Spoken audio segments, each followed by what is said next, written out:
edition of World Crisis Radio. This is Webster Tarpley, Ph.D., reporting to you from Washington, D.C. It is the afternoon of May 18th, 2018, as we're recording, and many of you will hear this on Saturday or Sunday. And we have much to report. We have a renewed flare-up of controversy about indicting the tenant of the Oval Office. We have a continuation of the polemics about impeaching the tenant of the White House. We've also got a tall order, a long list of new abuses and violations. One high point this week was the first equivalent or practical equivalent of a criminal referral against that infamous tenant of the Oval Office for failing to report. I think this is about a year in jail and a fine of $25,000 or something like this. But still, it would be a federal crime. So there's the first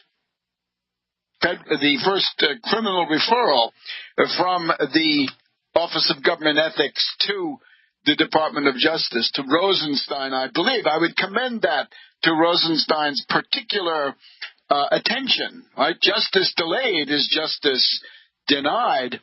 And we've also got the continuing aftermath of this outrageous, really self-destructive, anti-national, some would say treasonous move of dumping the Iran nuclear accord, at the same time betting everything, a complete appeasement, full court press on the North Koreans, who have responded in their characteristic way of reneging, backtracking, finding fault, evading, lying.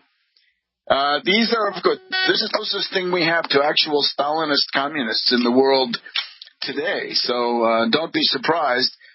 We've got that entire complex, right? The two wars, the Far East War and the Middle East War, their relations and why it doesn't go smoothly, of course.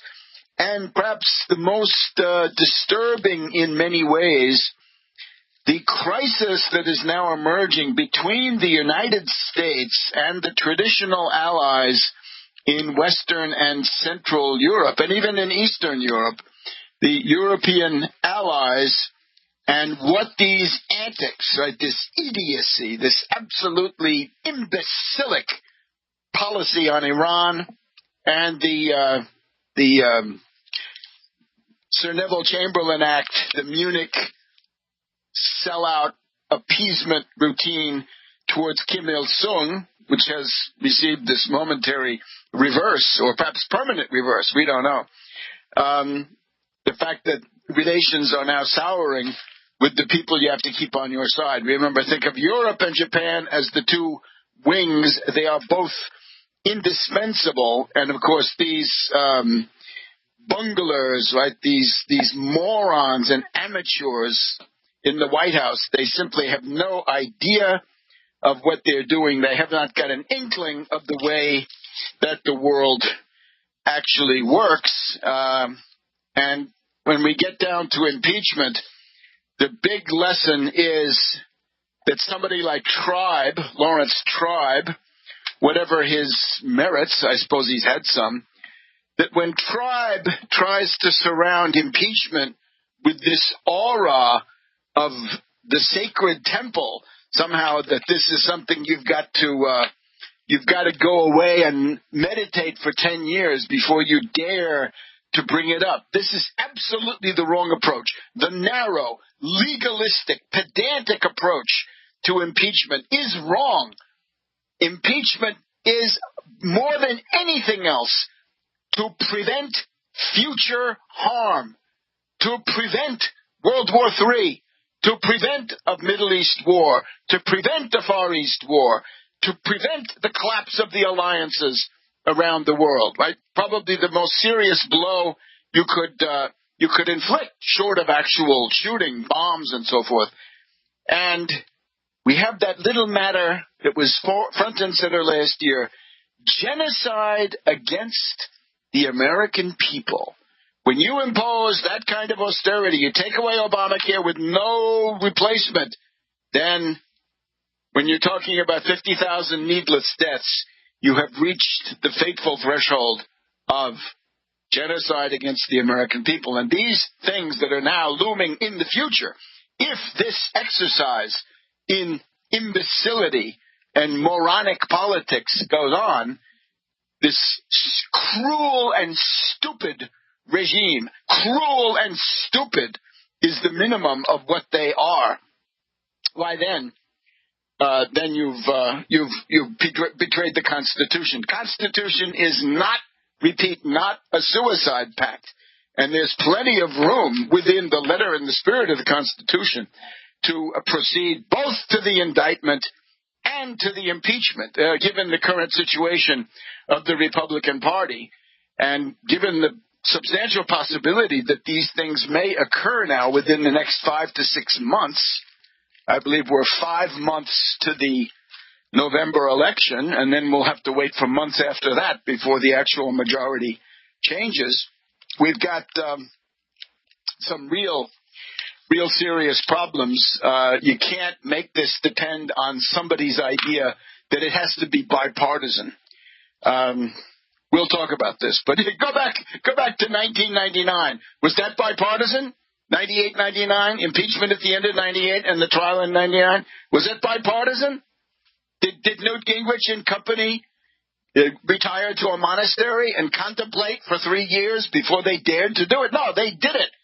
And it was not bipartisan. And it was criminal. They did it anyway on the basis of nothing. No treason, no collusion, none of that. Just some hanky-panky with this charming young lady. And that became impeachment? Are we crazy? And now Tribe is going to tell us that we have to watch out? We even have the New York Times, right? The New York Times has tried to rehabilitate itself now in the last 18 months or so, right? That they've come to see the downside of Trump. Remember, and we will review this, right? The New York Times has indirectly, slyly admitted this week that they were instrumental in shielding Trump from the obvious conclusions about Russian connections, Russian collusion, Russian conspiracy. And in particular, they have been forced to go back to their article of October 31st, my God, Halloween, and it was not a Halloween prank, it was serious. This was the essence of bad journalism. This is the same New York Times that had Judith Miller telling you all about weapons of mass destruction in Iraq. The New York Times of October 31st, 2016, that there were no visible links, that authoritative FBI sources said there were no visible links between Trump and the and the Russians, according to the FBI. That's who we're listening to. If you listen only to them, that's why you should be listening here. And thank your lucky stars that you are. So let's start, I guess, with the impeachment question, right? Or the way this is building up. And the question of future harm. Now, let's look at the future harm, because this is the big picture. Impeachment is not some narrow thing. It's not impeachment for itself. It's impeachment to prevent war, genocide, and other calamities. Back in a minute. Welcome back to World Crisis Radio. Webster Tarpley here in Washington, D.C. We want you to be aware that the Tax Wall Street Party, the United Front Against Austerity, and other like-minded groups, the list is growing, will be present at the Left Forum in New York City that will be held, 2 weeks plus from now, specifically the 1st, 2nd, and 3rd of June. Those are the dates for the Left Forum as a whole. 1st, 2nd, and 3rd of June. This will be at the John Jay College of Criminal Justice. Hopefully this has no specific, does not act as an omen, except for somebody else that we know. And in some ways, that's what it will be about. Anyway, it's over on the west side, right? 10th Avenue, more or less beyond, down by the Hudson River on the waterfront. John Jay College of Criminal Justice, New York City. So the Left Forum. Now, we don't know yet, at least I don't know, what day and time we're going to be on this. So it's a Friday, Saturday, Sunday, right? It's your typical weekend conference. It's the biggest one of so-called leftists. And, of course, we here are the representatives. I hope we're reasonably authoritative. We represent the tradition of the New Deal, the tradition that got things done, that defeated fascism, ended a depression, put a man on the moon, defeated communism, and so forth. In other words, the New Deal, the most advanced form of human organization yet developed in actual history, apart from various plans or outlines, right, which may have merit, but this was getting it actually done in the framework of world history. So we're the New Deal, and we will hold the New Deal banner high at the Left Forum. So why don't you save the date? The Friday is usually the opening ceremony, so sometime between Saturday the 2nd and Sunday the 3rd, we're going to be coming at you with 2 panels. One about the deep state. Oh, it's timely. It's timely. The Republicans, the reactionaries, the Trumpists are all screaming and whining about how the deep state is trying to do them in. Wrong, boys. As usual, your epistemology stands reality on its head. The deep state is why Trump is there in the first place. The FBI slow walk, the New York Times distortions, and on and on. Comey, the greatest help that Trump got on his way. Well, maybe competing with the KGB, competing with the SVR and the GRU, but that's the deep state. So we'll have one about those. The deep state, what it is and how it put Trump into office. So this is different. This is not what you're going to hear on cable news. They'll say, of course, there's no deep state. Yeah, there is. Yeah, there is. There really is. And what you saw there was the deep state in action. So that's one. And then we want to go back and develop these 3 ballot questions that appeared on the ballot in the Texas Democratic primary, and they passed by 93 to 95% each. And it was, should there be a Medicare for all health care system? Yes. Should there be a system whereby, and we found that out this week, that the student loan burden, the student loan burden has now reached $1.5 trillion. We've got 4 million people who are having their lives blighted by the fact that they have defaulted on these student loans. Shouldn't the Federal Reserve be forced, obliged by law, on demand, to refinance that for 20, 40, 50 years at 0% interest to wipe out the bloodsuckers and the payday lenders, the term end lenders of the student loan world? That's another one.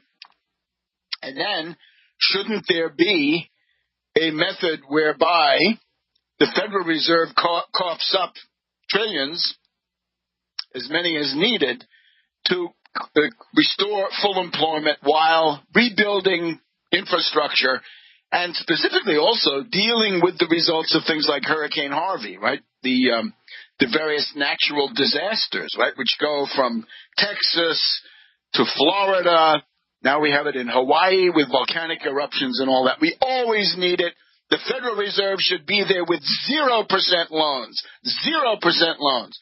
If hedge fund hyenas and zombie bankers could get 0% back in the crisis and have been getting something similar ever since then, why not students? Why not entrepreneurs, right? Businessmen, yes, of course.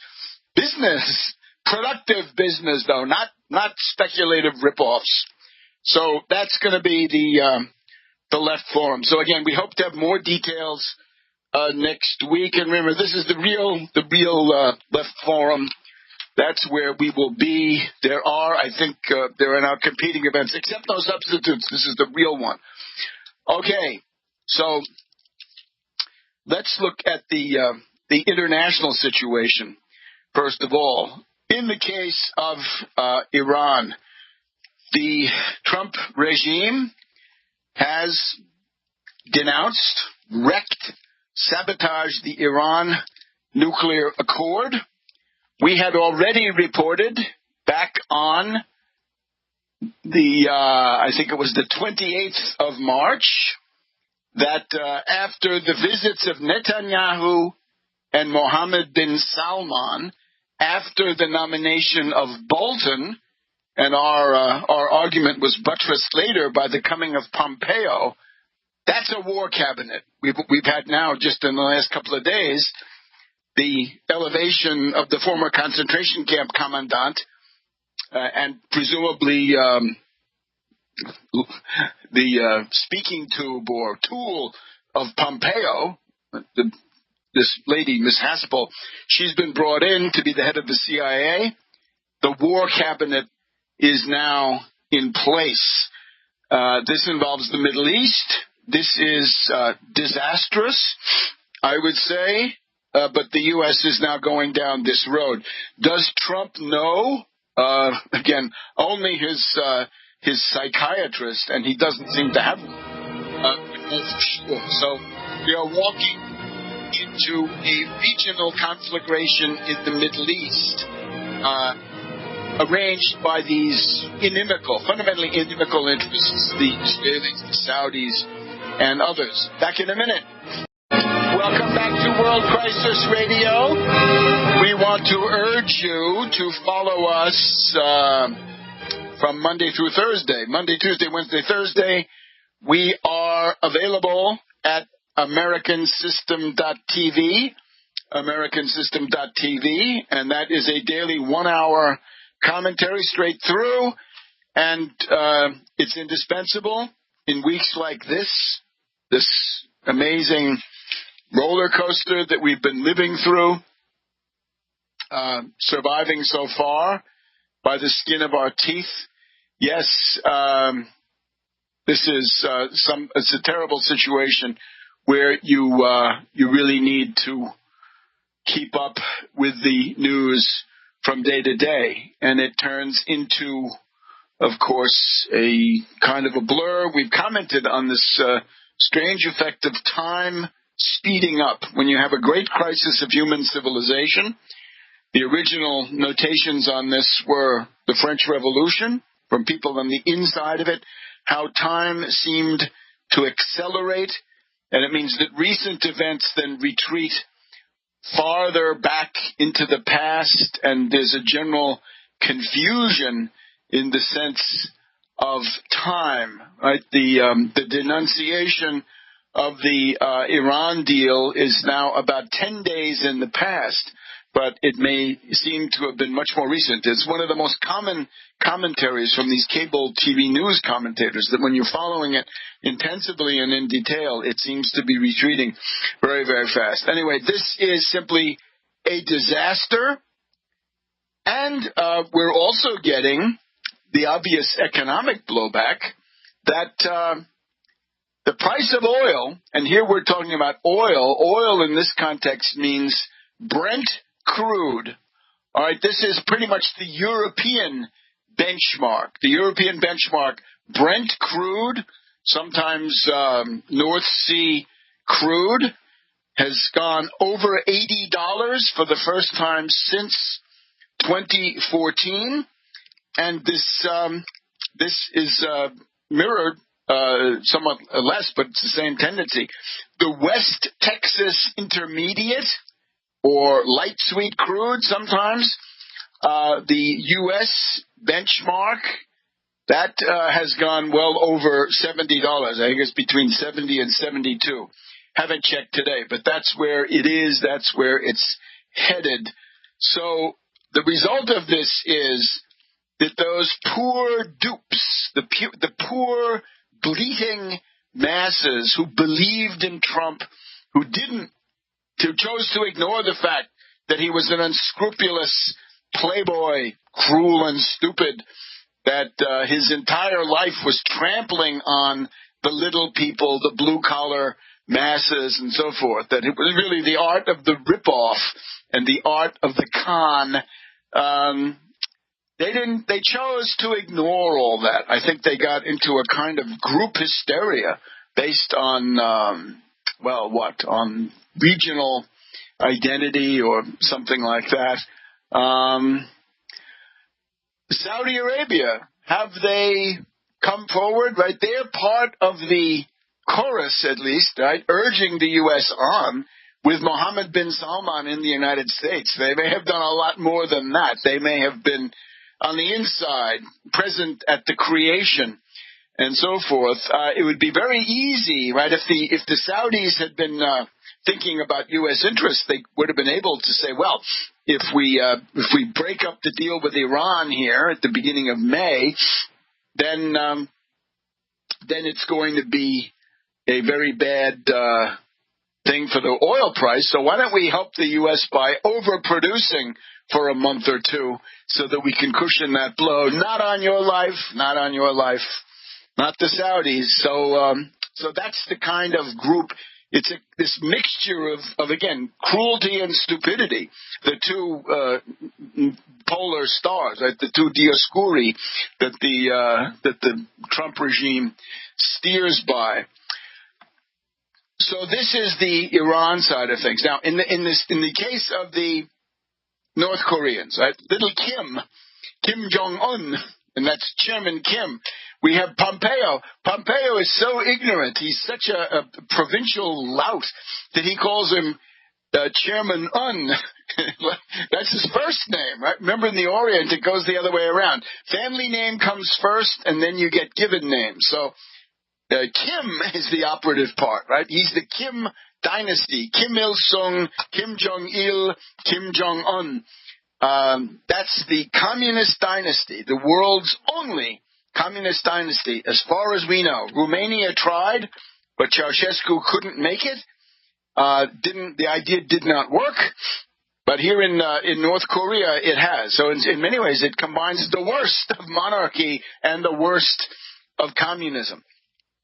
Trump, of course, thinks he's nice, honorable, excellent, and so forth. And, of course, he's a butcher, right? There's no doubt about it. And if you think that's an acceptable model of human civilization, well, then go into exile. In this case, however, as we warned, right, he is not bargaining in good faith. What did he respond to? Did he respond to the fact that the U.S. had denounced under Trump the deal with Iran, the JCPOA, the Iran nuclear accord? Quite possibly. Did he respond to these raving speeches by Bolton about applying the Libyan model, which would mean getting the nukes, bombing the country, fomenting a rebellion, and making sure the leader gets killed, and not just killed, but killed and mutilated and strung up and dragged and everything else that happened to Colonel Gaddafi.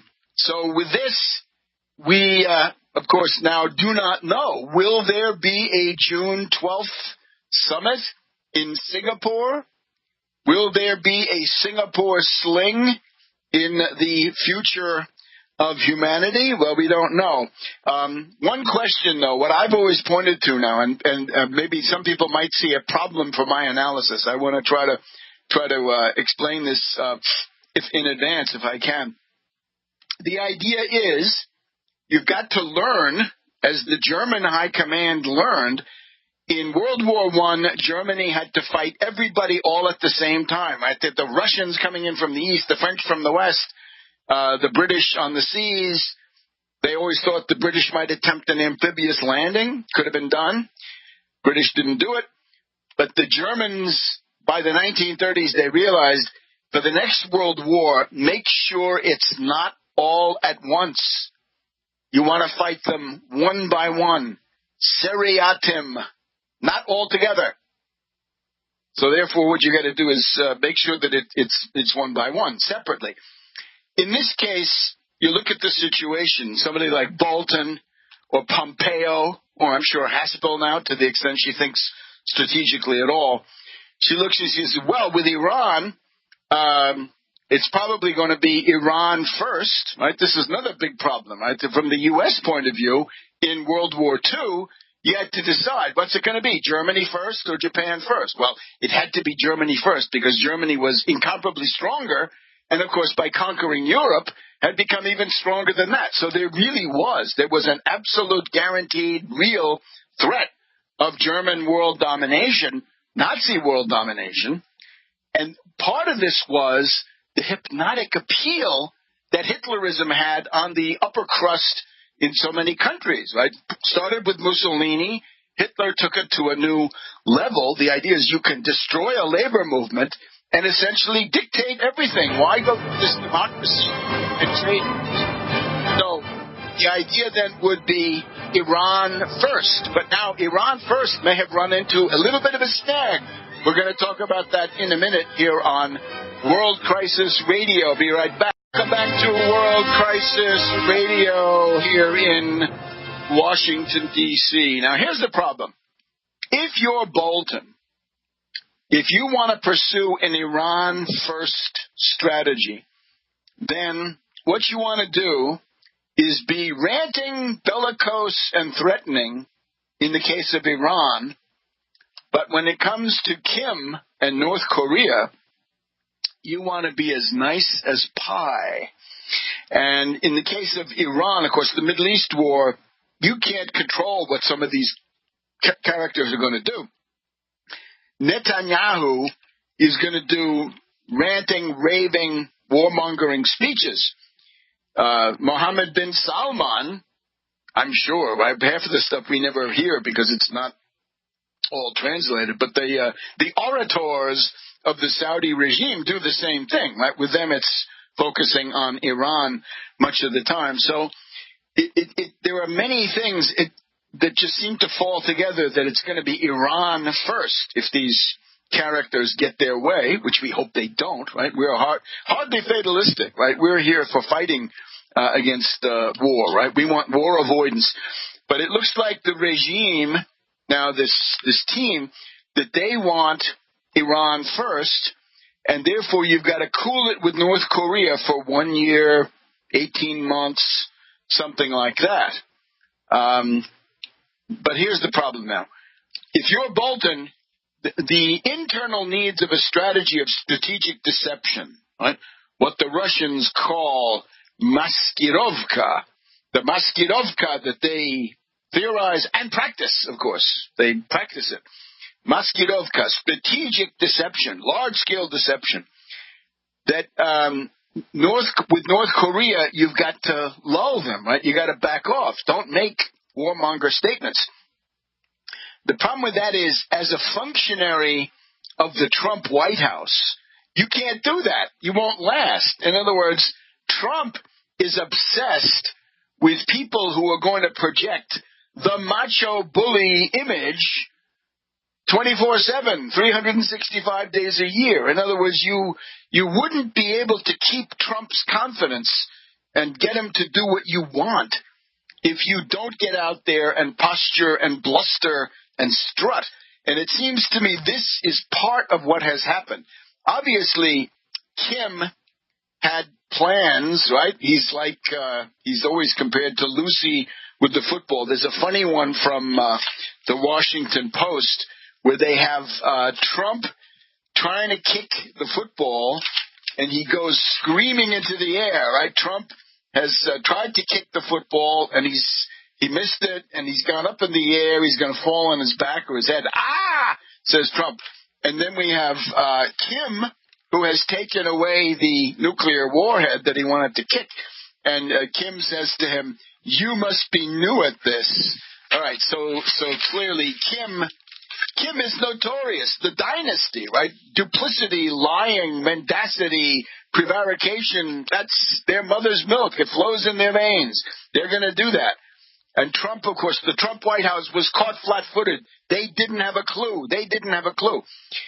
Kim was going to do something anyway, but then why make it easy for him? Bolton made it easy for him. Bolton on the TV shows last Sunday, blathering the Libyan model. Are we nuts? This is probably what Trump told him to do. So it is a departure, right, to go out and blather about Libya. That is a departure from the Iran first thing that we've been pointing to, which I believe still holds. But the problem is, it's not just the evil of the Trump regime; it's their incompetence. Right? The fact that because of the internal psychological dynamics, because of the short-term, of course, needs of that hole in the ego at the top, they can't carry out a coherent strategy because they've got to always spice it up with these macho outbursts. All right, but I think we're still on an Iran first, then Kim. And by the way, let's see about Russia. Hey, how about Russia? What have they been doing? Have they done anything to improve matters? Look, right after Trump moved the U.S. Embassy to Jerusalem, right? Another act of folly. It is, of course, a violation of the United Nations Charter. Under the United Nations Charter, you are not allowed to annex territory taken by conquest. There's got to be a legitimate peace treaty that passes muster with the international community, right? The whole goal was to prevent people from going to war for territorial aggrandizement. Territorial aggrandizement was viewed as one of the main causes of World War I, also World War II. No territorial aggrandizement. Remember, Woodrow Wilson said, we want a peace with no annexations, that's the aggrandizement part, and no indemnities. So no annexations, no aggrandizement.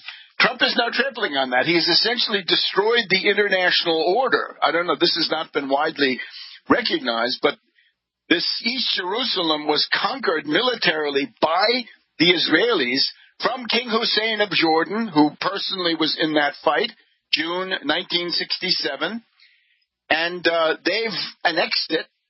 And now you move the embassy there. You're an accessory. You're an accomplice in their violation of international law. And you're trampling on the heart, the keystone of the entire United Nations system. So you want international anarchy? You want wars of conquest? Yeah, we're on the way. And that goes for all of the dummies who voted for Trump, right? Every single dupe of Trump. Is that what you wanted? Didn't he tell you that he'd be slow to intervene? All right, so what we now have from Europe. Let's start with this guy Tusk. This is Donald Tusk of Poland, right? You'd expect the guy to be pro-American. He's from Poland. Poland being one of the most pro-American places in Europe, I would have to say, often for very wrong reasons, but, of course, dictated in part by their propinquity to Russia, their desire not to be gobbled up by Russia. Here's what Tusk says. This is on Twitter. Looking at the latest decisions of Trump, someone could even think, with friends like that, you don't need enemies. Yeah. With friends like Trump, you don't need enemies. But frankly, the European Union should be grateful. Thanks to him, we've gotten rid of all of our illusions, right? That the U.S. would be judicious, benevolent, wise, far-reaching. No, just a gutter-snipe demagogue in the White House. Now, he actually says more. Tusk says, one of the things we've learned dealing with the U.S. is that if you're looking for a helping hand, you're going to find it at the end of your own arm. In other words, Europe, you're on your own. That's the message. Merkel, try to find some more of this, but it's an interesting quote. Merkel says, Trump's attack on the Iran deal has created a real crisis in the global order. Yes, this is and again, it's a 1-2 punch. It's Iran and Jerusalem, and I think the Jerusalem on the ground, the Jerusalem part may be the lesser, but in terms of international law and turning points, the Jerusalem one is the bigger one, but the Iran one, of course, is the one that's likely to lead to conflict in the short term, right? What if Iran decides to go to town on cyber? What are you going to do then? They could do it, right? They can sneak in and say, the Russians did it, we didn't do it. The French finance minister, Bruno Le Maire, says the unilateral U.S. imposition of sanctions as economic policemen of the planet is not acceptable. This is the idea that if European countries keep trading with Iran, the U.S. will sanction those European companies and those European countries. Great. Total crisis of NATO. Trump. Back in a minute.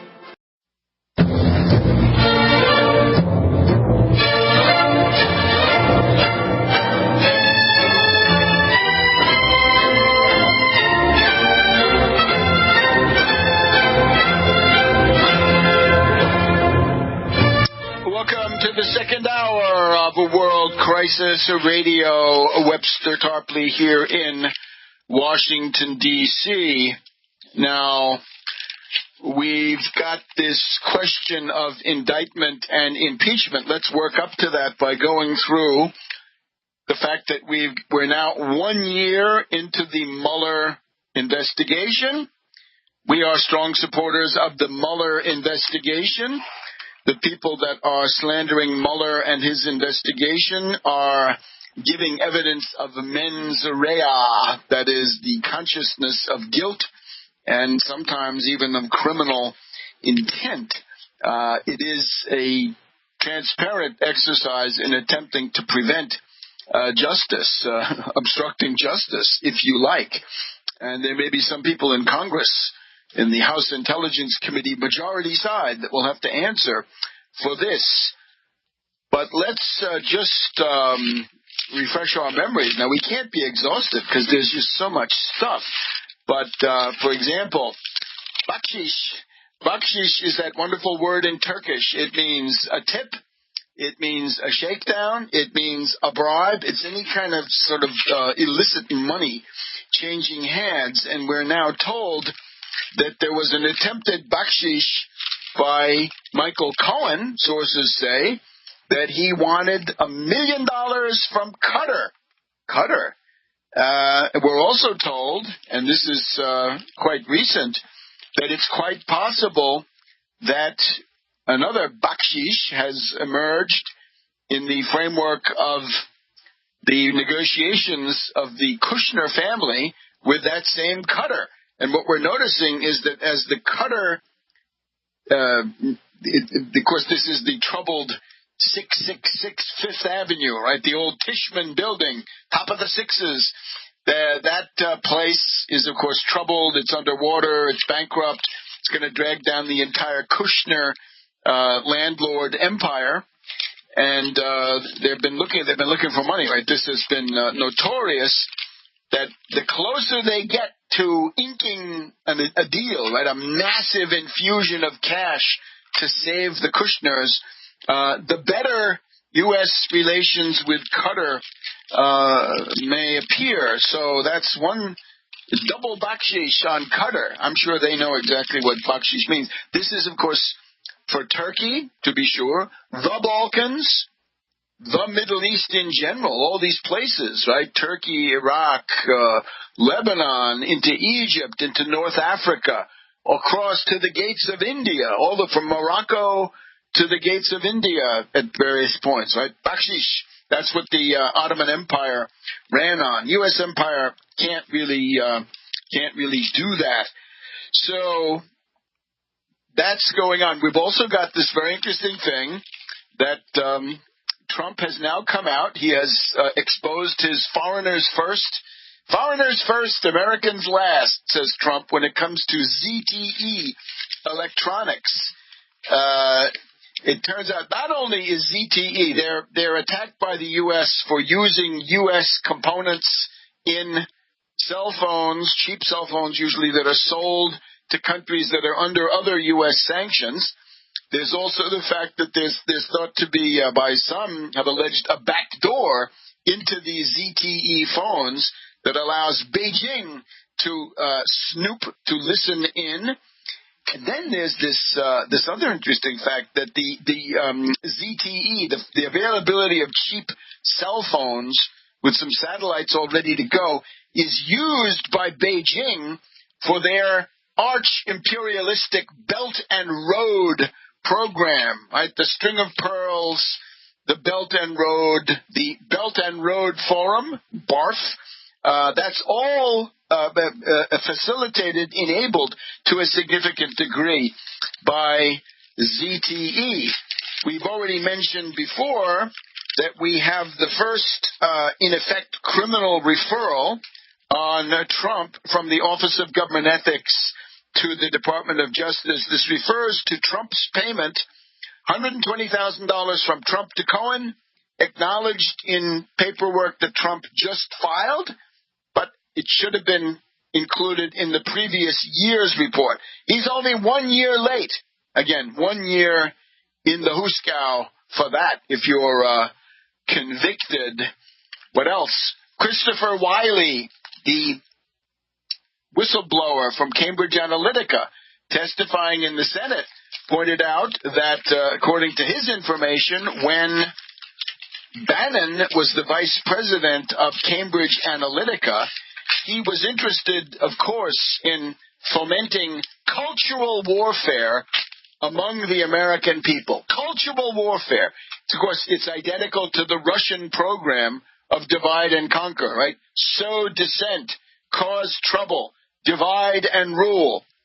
And, of course, it's the same as the Republican wedge issues going back to people like Lee Atwater, Karl Rove, and others. But there you have it. And this is maybe even more dramatic, that with Bannon, it was especially a desire to suppress the black vote, to prevent black Americans from voting. What do you want to do? Hey, Bannon, you want to roll back the Civil War? You want to roll back the 13th, 14th, and 15th Amendments?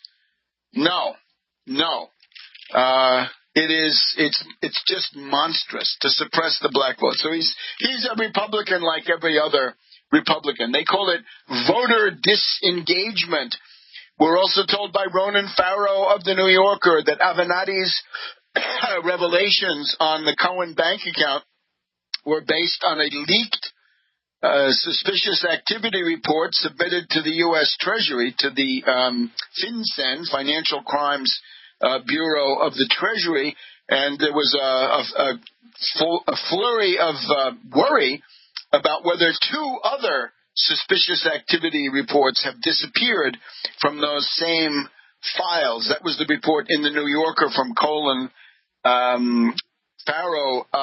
We've had though, people from the FBI Justice Department have reassured us that the underlying banking records are still going to be there. So whatever these things pointed to, it will still be there. And on, right? It's just a never-ending parade. Now, what's the counterattack? Wait a minute. A really big one. This is coming from Yahoo and BuzzFeed. It is that the talks between Don Jr., the pourparlers, the negotiations of Don Jr. and the Trump Organization with authorities in Moscow to build another Trump Tower. This is the big one. That those continued well into 2016. Remember Trump's categorical statement, I have nothing to do with Russia, no projects, no deals, no loans, no nothing. Lies, lies, lies. In flagrante delicto, caught in the act of lying. Fibber Don strikes again, right? Fibber, McGee, and Molly now eclipsed by this regime. So, remember this one. This was originally a co-production of Michael Cohen and Felix Sater, and they were the two boys from Brooklyn that were going to get Putin in on the new Trump Tower in Moscow, tallest building in Europe, biggest building in Eurasia, and that was also going to get Trump elected president. So all going on. So now, what's the counterattack, right? The counterattack is the stuff about the mole. The mole. The FBI mole that was either sent in or that happened to find himself there spontaneously, who then provided reports about the nefarious activities of the Trump gang.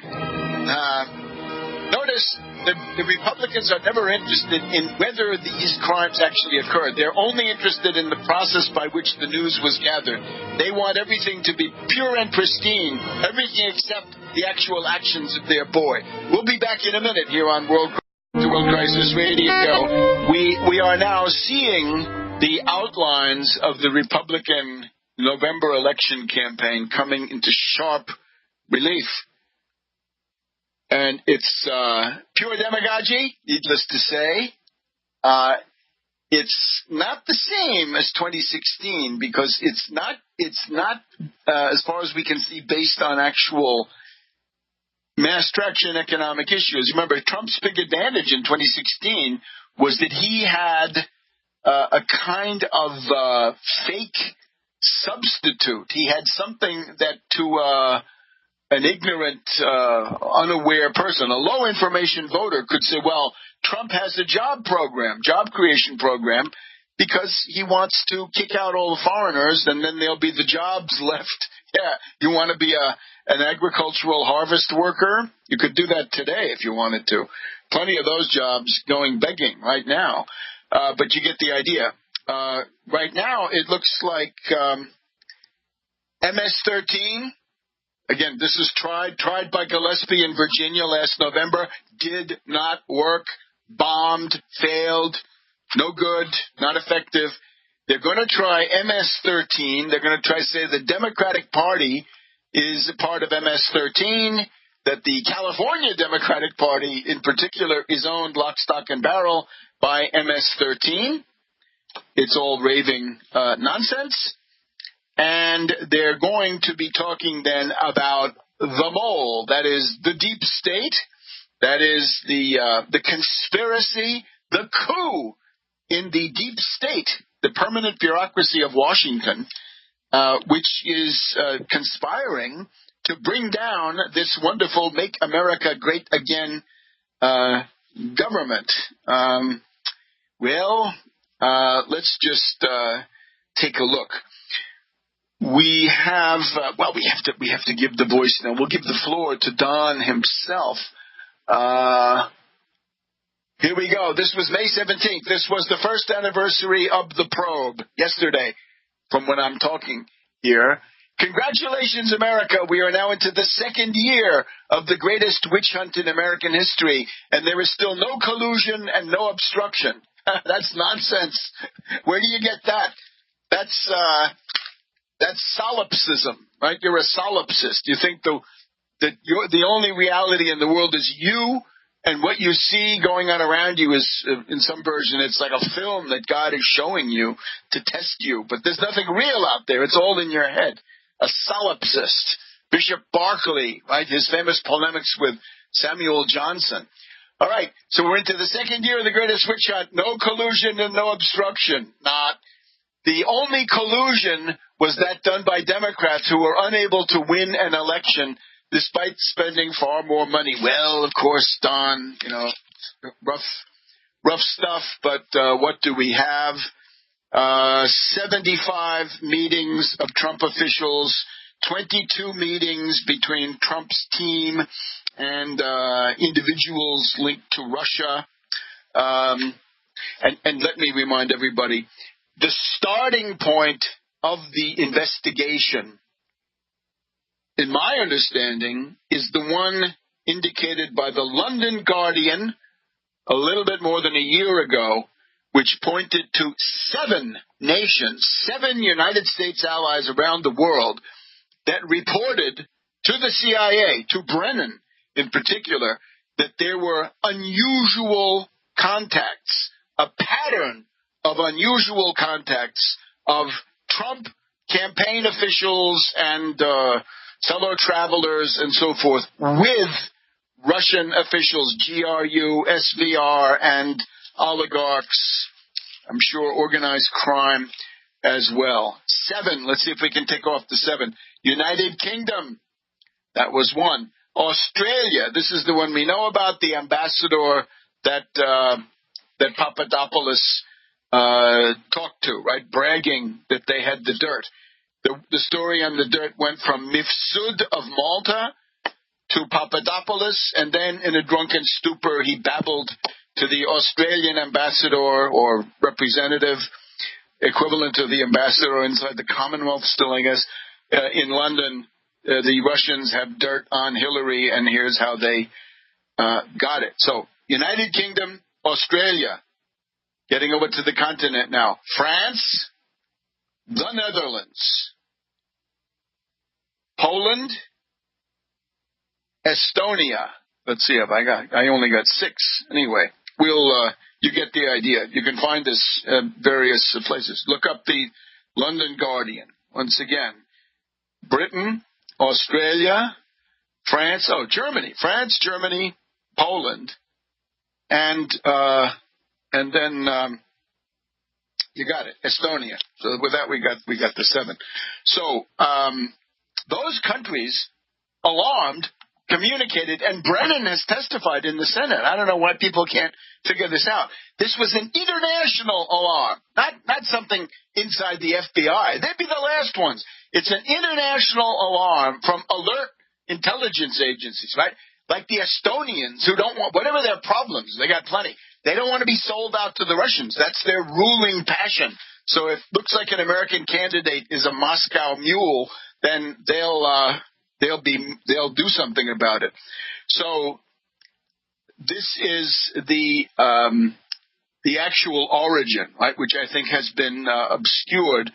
So again, what we're told now, the big brouhaha among the reactionaries is that there was a mole. Now, how do they know there was a mole? Oh, well, you've got to look into the lying, fake news Washington Post of Bezos, no less. What a humiliation. They don't tell you where they got it, by the way. They don't believe in sources.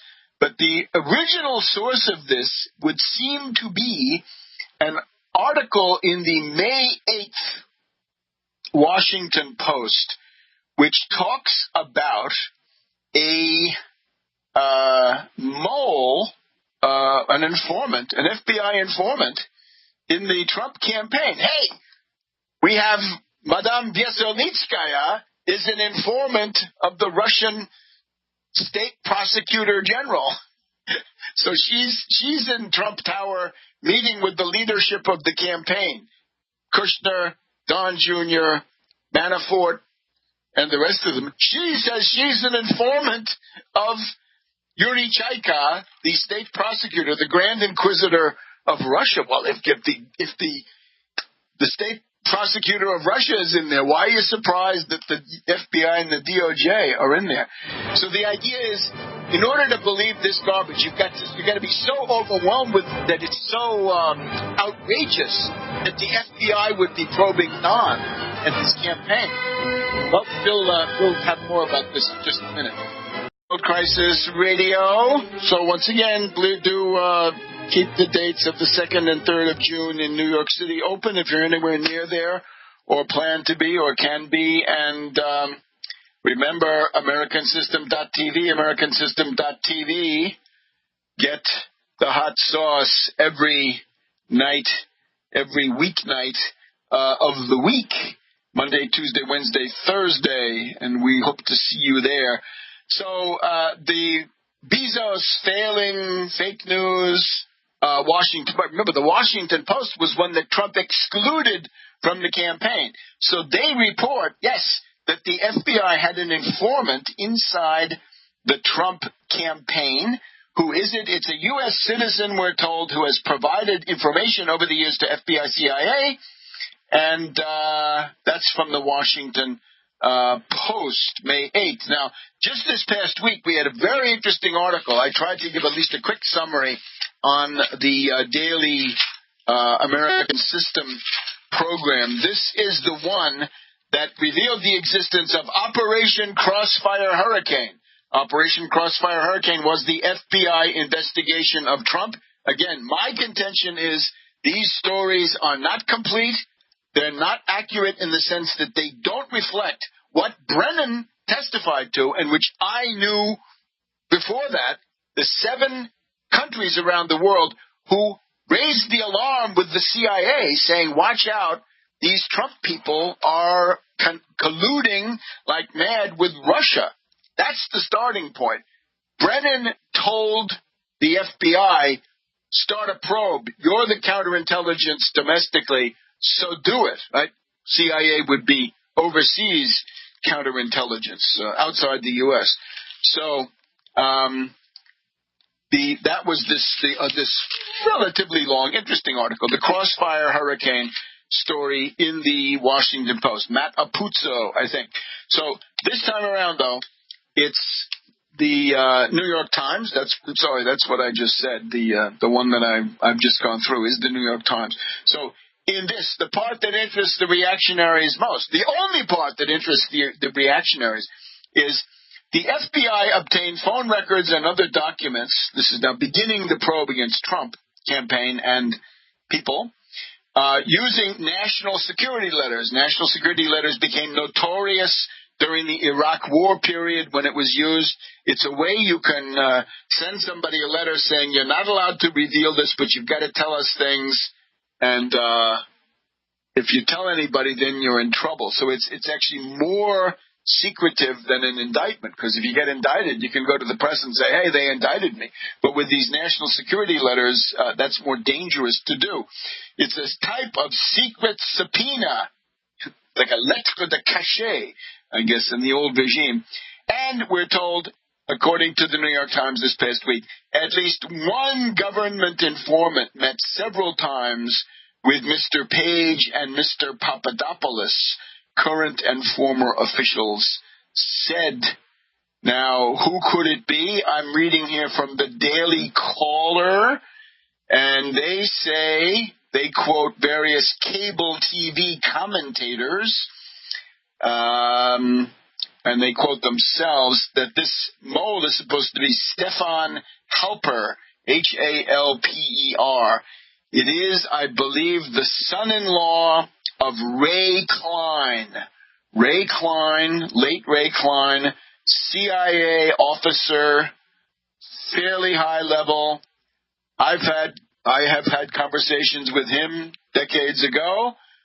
I found him to be evasive. I found him to be untrustworthy. Not one of my, not even a good source, put it that way, apart from the other qualities. So Stefan Halper, who is he? Allegedly, he's being pointed to by these sources. Daily Caller says it's him. University of Cambridge professor who was in contact with Page and Papadopoulos. So we know, again, Papadopoulos also in contact with Joseph Mifsud, the Maltese professor, supposedly a part of the Valdai series in Russia. Papadopoulos blew the secrecy, told Alexander Downer, the Australian High Commissioner to London, and that was the Australian one, right? In addition to the British, the French, the Germans, the Poles, the Estonians, that went through. And the Netherlands, don't forget them. They've been very active. So that's the mole. Now, what are you going to do with that? We have, I think, Clapper. Colin Clapper says, good that they did it. And I can understand that, right? In other words, you want to have a gang of unscrupulous grifters, some of them fascists, and they're supposed to come and take over your country, and you're not supposed to look inside. You're supposed to just let them run wild. I think you would say malfeasance and nonfeasance would fill the bill. I'm sure that the pressure inside, to some degree inside the FBI, but in the Justice Department, probably became overwhelming before they started with this. So this is going to be a big thing. Now, you look at the Republicans. You seriously think you're going to run an election on what? On MS-13 and on the mole? Originally, they told us it was going to be on Hillary Clinton. I said they can't be Hillary Clinton. That's so out of this world.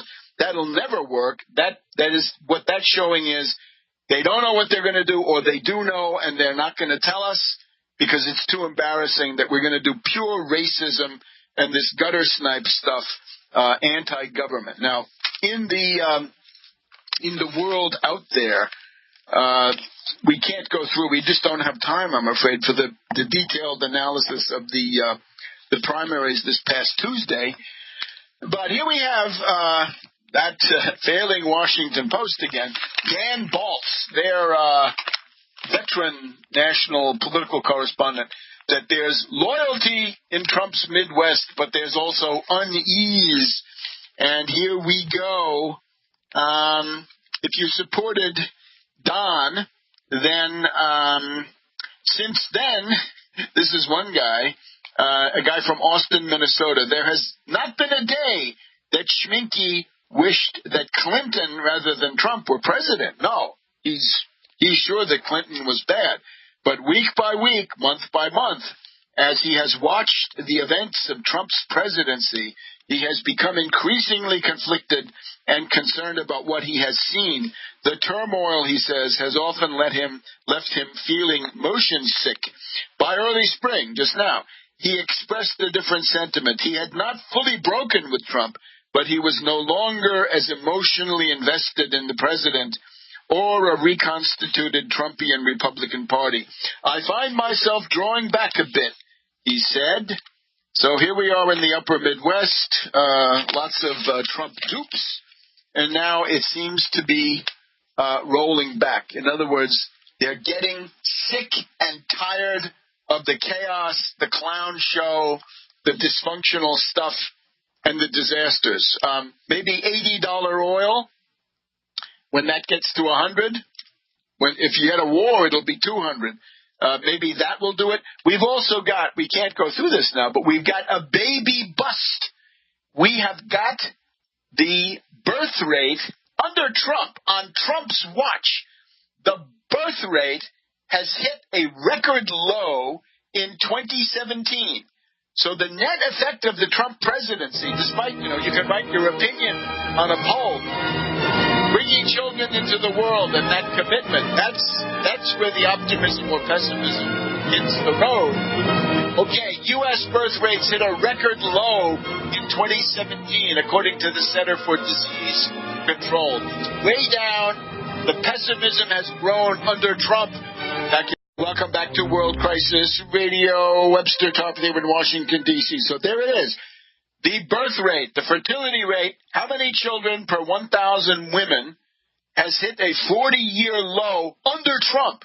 Trump did not turn anything around, right? So the birth rate is now 1.76 children per woman in childbearing years.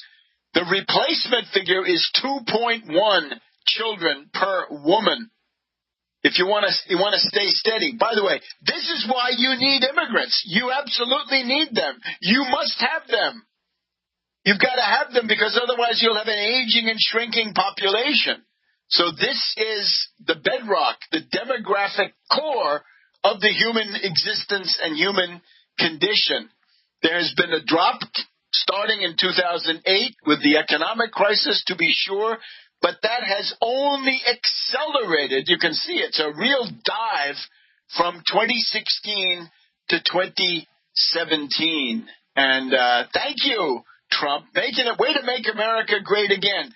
So you're saying your policies mean that indigenous, autochthonous population growth is gonna be substandard, and you can't get anybody in. By the way, this loudmouth in New York who says, "Oh, you're speaking Spanish, that's illegal, you got to speak English." Listen, buddy, the First Amendment says freedom of speech.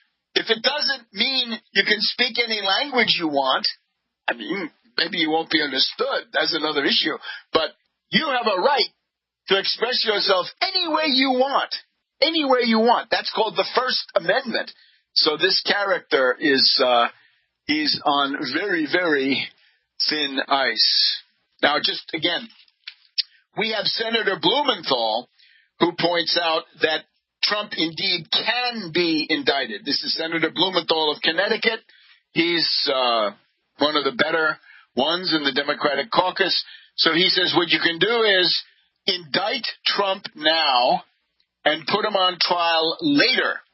The whole question is, if he can't be indicted now, what do you do? Different answers, right? One is make him an unindicted co-conspirator. Unindicted co-conspirator was the status of Richard Nixon in 1974. Another way is to indict him now and to put him on trial later. We, of course, are holding out for indictment and immediate proceedings. And again, it's based on future harm. Jill Wine-Banks of the original Watergate prosecution team said that the opinion of Leon Jaworski, the Watergate special prosecutor, he said, well, we have a functioning Congress, we have a bipartisan House Judiciary Committee under Congressman Rodino. We can write a report and give it to them and let them draw the conclusions. You can't do that today. This would be a fool's paradise.